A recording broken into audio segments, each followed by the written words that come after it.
شروع اللہ کا نام لے کر جو بڑا مہربان نہایت رحم والا ہے۔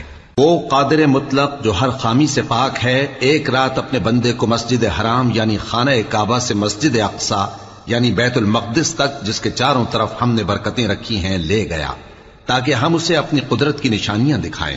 بے شک وہ سننے والا ہے، دیکھنے والا ہے۔ اور ہم نے موسیٰ کو کتاب عنایت کی تھی اور اس کو بنی اسرائیل کے لیے رہنما مقرر کیا تھا کہ میرے سوا کسی کو کارساز نہ ٹھہرانا۔ اے ان لوگوں کی اولاد جن کو ہم نے نوح کے ساتھ کشتی میں سوار کیا تھا، بے شک نوح ہمارے شکر گزار بندے تھے۔ اور ہم نے کتاب میں بنی اسرائیل سے کہہ دیا تھا کہ تم زمین میں 2 دفعہ فساد مچاؤ گے اور بڑی سرکشی کرو گے۔ پس جب پہلے وعدے کا وقت آیا تو ہم نے اپنے سخت لڑائی لڑنے والے بندے تم پر مسلط کر دیے، اور وہ شہروں کے اندر پھیل گئے اور وہ وعدہ پورا ہو کر رہا۔ پھر ہم نے دوسری بار تم کو ان پر غلبہ دیا اور مال اور بیٹوں سے تمہاری مدد کی اور تم کو جماعت کثیر بنا دیا۔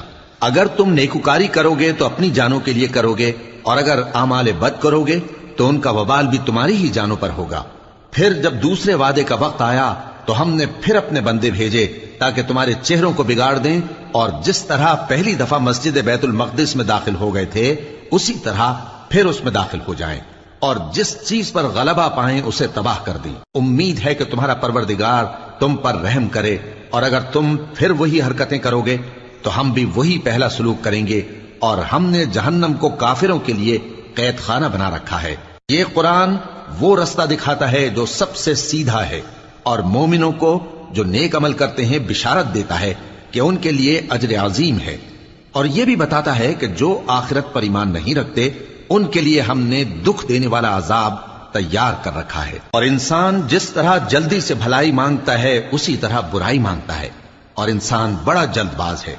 اور ہم نے دن اور رات کو 2 نشانیاں بنایا ہے، سو رات کی نشانی کو تاریک بنایا اور دن کی نشانی کو روشن، تاکہ تم اپنے پروردگار کا فضل یعنی روزی تلاش کرو اور برسوں کا شمار اور حساب جانو۔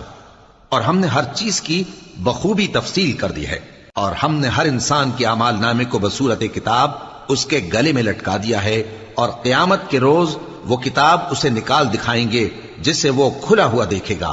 کہا جائے گا کہ اپنی کتاب پڑھ لے، تو آج اپنا آپ ہی حساب کرنے والا کافی ہے۔ جو شخص ہدایت اختیار کرتا ہے تو اپنے لیے اختیار کرتا ہے، اور جو گمراہ ہوتا ہے تو گمراہی کا ضرر بھی اسی کو ہوگا۔ اور کوئی شخص کسی دوسرے کا بوجھ نہیں اٹھائے گا، اور جب تک ہم پیغمبر نہ بھیج لیں عذاب نہیں دیا کرتے۔